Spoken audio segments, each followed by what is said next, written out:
Okay, I've had buyers now that have gotten into escrow on properties. I'm like, what happens if this thing doesn't appraise? That question always comes up. Well, it could be good news, it could be bad news. You never know. It just depends on the seller and how the market's going and what's going on with this house. So if you go into an escrow and suddenly, hey, you're buying a house at $800,000 and this thing appraised at $770,000, now what? Well, there's going to be some negotiating to do here to see how we can get this done. Sometimes you can go back to that seller and say, look, we came in short here.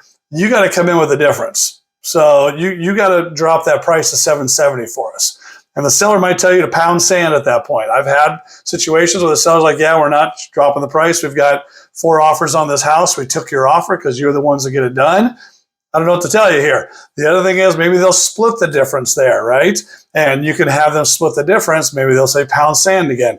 Another way to do it is obviously you come in with that difference. If it's $770,000 and $800,000, you've got to come in with a difference to satisfy the loan. If you had a loan, let's say you're putting 20% down, maybe you change the amount of down to adjust for that house so that you can still qualify to get that. So those are some things there, but there's other creative ways to do it.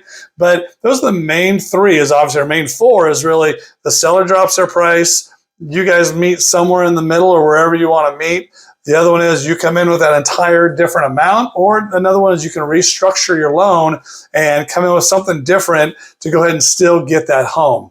In this market, and probably for the next year or so, it's going to be a lot on the buyer to kind of figure that out, because some sellers just won't negotiate that unless maybe your agent has found out. If it's me, I've already found out what's going on the seller's end. What do they need? Or do they need to close this house to buy something else? Do they need to close this house so they can move out of state? What's going on here? Is this just an investment property? And they're like, hey, we can sit on this for a while, get another price from it if we go back out on the market. So it's finding out really what the seller needs as well, and what are their pain points, and how can we kind of match those levels to make sure that we're getting the most for you as a buyer, so that you're not having to come in with that whole difference every single time. Okay, so things to think about. It's a lot going on with their appraisals. If you have questions about those, I'd love to walk you through that in buyer consultation, show you what does happen with those, talk to your lender, what happens if this comes in short, what can we do here? But we want to run those scenarios ahead of time so that you're not panicking when that does happen, okay? Agent B, here to help when you're ready. Reach out, I got all the answers. I'll see ya.